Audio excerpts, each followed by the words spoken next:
In today's video, I'm going to teach you how to schedule events on Discord.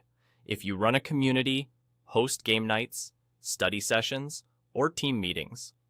Discord's built-in events feature makes it easy to organize and notify everyone at the right time. You'll want permission to manage events on the server before you start. First, go to your server and click Events at the top left.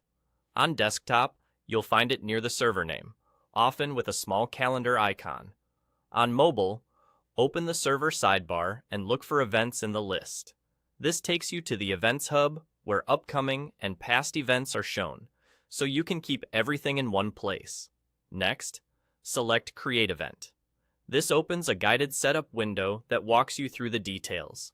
It's straightforward, and you can preview most of your choices as you go. Now, choose where the event will take place, give it a name, set the start date and time, adjust the frequency if that option appears, add a clear description, and upload a cover image. For the location, pick the space that matches your plan. A voice or stage channel works well for live audio sessions, while Somewhere Else lets you point people to an external link like a live stream or webinar.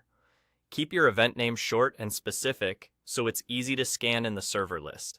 When you set the start date and time, double-check your time zone and consider adding the time zone to the description for clarity, especially if your community is global. If you see a frequency option, choose how often the event repeats. If you don't, just schedule it as a one-time event and you can always create another later. In the description, include what to expect, any requirements, links participants might need, and the plan for joining. Think of it as your event's quick briefing, so no one is left guessing. For the cover image, pick something clean and readable. A simple graphic with your event title or theme works well. Make sure important text isn't cropped on mobile by keeping it centered and large enough to read at a glance. Once everything looks right, confirm to create the event. Discord will add it to your server's events list, and members can mark themselves as interested or set reminders so attendance is easier to manage without extra pings. And that's all. You've gone to your server, opened events, selected Create Event, and filled in the location, name, schedule, description, and cover image. You're now ready to host smooth, organized events on Discord.